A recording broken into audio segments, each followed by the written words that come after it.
Thank you, Speaker. Nominee, my first one's a comment. It's good that you mentioned about redesigning our training programs. Through you, Speaker, recently the Maritime Authority advertised for jobs for Kenyans to work in the vessels. And the requirement was just basically training in hospitality, front office, and a foreign language, which is German. But I put it to you, they could hardly raise the numbers that were needed. So seriously, it is an area of concern because we are losing out on opportunities as Kenyans, yet we're talking about unemployment. So, Honorable Nominee, if approved, I think that is one of the areas you need to seriously focus on to ensure that we're training in all disciplines related to maritime so that we can benefit from the opportunities. So my question is, and this is from a Kenyan, in 2010, the then Internal Security Minister, the late Honorable George Saitoti, tabled a list in Parliament containing 4 members of Parliament, including yourself as a suspected drug trafficker. The U.S. Embassy also stated that Kenya Anti-Narcotic Unit suspected that you were involved in narcotic trade. Are you aware of these grave allegations and the effects of drug addiction in our nation? If so, kindly shed some light on that. Thank you. Answer those 3. Honorable Kosing, my record speaks for itself. I was not in any way a desk governor. I am a ground person. That is why I left Mombasa County with the best cardiac center in the country and possibly in the continent.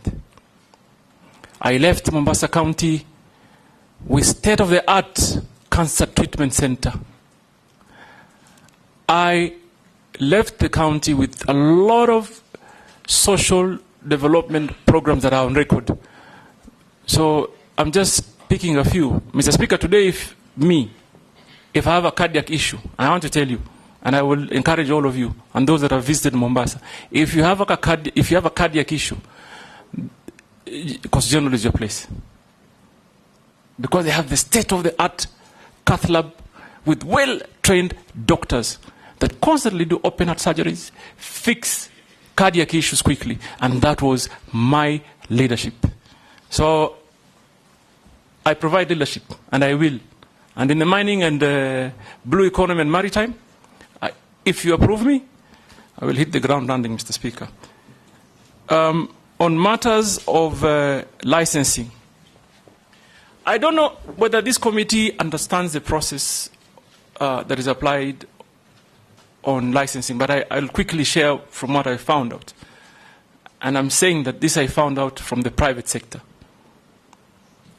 Number 1, you go to the potential area and engage either the landlord or the communities or the county. Then you get a consent. Then online, there is what they call the cadastre that covers the whole country in potential areas in matters mining. Then once you have the consent, you peg on the cadastre. And then at that point, you do a physical license application. And I've already heard of many instances that people have falsified documents to peg on the cadastre. That is number 1 hindrance on efficiency on issuing license. Because then, therefore, a true potential, and this basically mostly is done by speculators. So the true potential investor does not get an opportunity to even apply. So we first of all must fix how we handle the pegging. We must have technological means of ensuring that whatever is used to peg a site meets the standards. I have had, for example, someone who just upload a newspaper and that acts as a consent. Because the technology currently doesn't have the ability to authenticate some of those documents that are uploaded. So, what do I say? I say we need to digitize end-to-end. We must digitize end-to-end. And Mr. Speaker, let me put it this way. Even in our own country, I know for sure, for certain, there are young people with enormous capacity and potential to help us develop. I must also say that I was taken by surprise when during Maandamanos there are some young Kenyans who quickly developed and designed a communication program. And people are communicating like an app overnight. It tells you our young people have the capacity. And for me, Mr. Speaker, if I'm approved, my urgent and priority first step is to involve the young people. They can help us grow. They can help us fix many things locally. Like, for example, I believe something like a cadastre, where it holds a lot of information that is very strategic for the country, must be fully hosted here. Cannot be hosted, for example, by a competing country. So for us, what do? We invest in technology end-to-end. Right now, I'm informed that they have done it, but there's quite a human interaction phase that we must try and do away. It will create efficiency. It will also deal with corruption issues. So I hear you, Mheshimiwa, and I can tell you that that will be my priority. And also, I want to talk on the artisanal miners and licensing. They go through similar challenges, Mr. Speaker. They go exactly how a private sector investor suffers is the same way, unfortunately, the artisanal miner also suffers. So that, for me, is something that I must look into. For me, Kenyans must be allowed to exploit their wealth so that they can better their lives in a manner that is organized, safe, and most importantly, beneficial to them. So that I will do.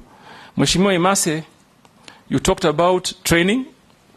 I couldn't agree more that we must design our programs or the architecture of training in a manner that fits the needs of the players. We must do that. I mean, there's no two ways. What do I think I will do? Obviously, I will begin by evaluating the Bandari Academy. But I'm going also to try and forge partnership with, for example, Technical University of Mombasa, the universities around the lake areas, and many others, because those job opportunities are not only for the coastal people. They are not only, they're for every Kenyan. And therefore, we must create a partnership in designing an architectural plan that conforms to what the industry needs.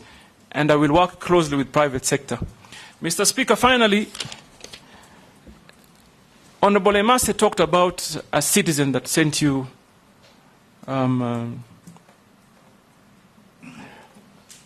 SMS. A question on SMS. On the drug baron issue.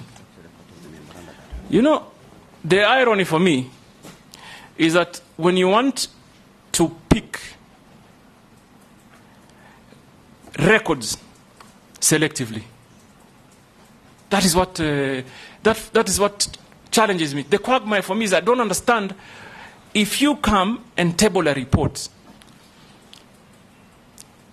Obviously, there must be some subsequent actions. And I want to also, this is one matter that I really hope we can put to permanent closure, Mr. Speaker.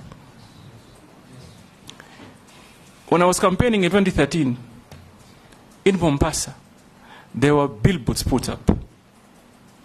Don't vote the Baron. Vote change. Mr. Speaker, let me begin with that report. Yes, I thought he tabled the report on a dossier that he was given that was passed to him through the American embassy. What normally happens is that when you table or pass a dossier,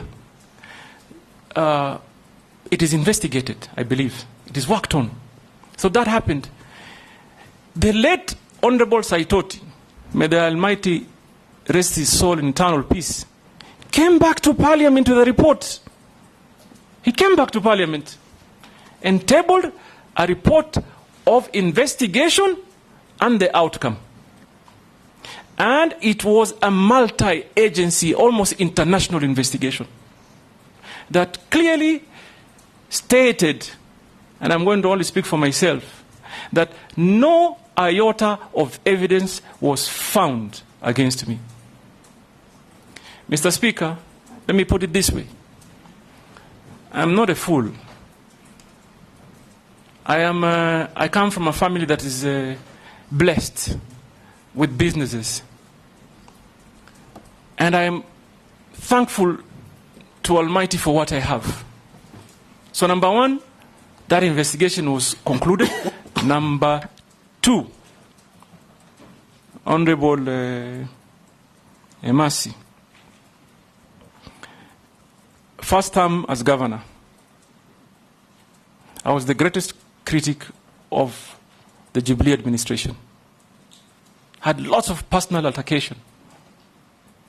They came after me in businesses, in many fronts. Don't you think for a minute, if I was involved in any illegal activity, I would have survived that regime? They would quickly have used it to, like they say, I remember, I'm sorry, Mr. Speaker, just indulge me a minute. I remember at that time, the president came to Mombasa and said, "Tutamalizana na huyu." They would have used it. So please, Kenyans, I want to assure you here today that I do clean business. Visible, that can be audited, can be seen, physical, and therefore, please, Mr. Speaker, if anybody talks about a report that was tabled on the dossier, also talk about the report that came after that, that cleared us. And I am particularly interested because first point on for me to call and try and interest investors to come, I am planning to go to the United States. They are known for big investments in mining, and it is my plan to go and engage them, interest companies from the United States. The same Americans gave you a visa to accompany me as foreign minister to the US. Exactly, Mr. Speaker, just after that. In fact, just after the I went. Immediately after that. And I've been to America many times, and I intend to continue to go to America, because America really, Mr. Speaker, I think we're going to be looking that way to get investors to come and invest, particularly in the areas of mining. So, Mr. Speaker, that matter, again, I hope it comes to permanent closure. Because it's all like education, it comes up only when they are seeing an opportunity. But don't be pigeonholed to America. There are even bigger mining countries like Australia. No, in Canada, Australia. Others, yes. And even here, by the way, Mr. Speaker, I don't know whether you know, I've just found out, in fact, just yesterday, that Kenyans have invested heavily in mining in Tanzania. So even here we have them. Are you talking about me? Daud Morogara, order nominee, no altercations with members. Daud Morogara, then Owen, in that order. Thank you, Mr. Speaker, sir. To the nominee, Honorable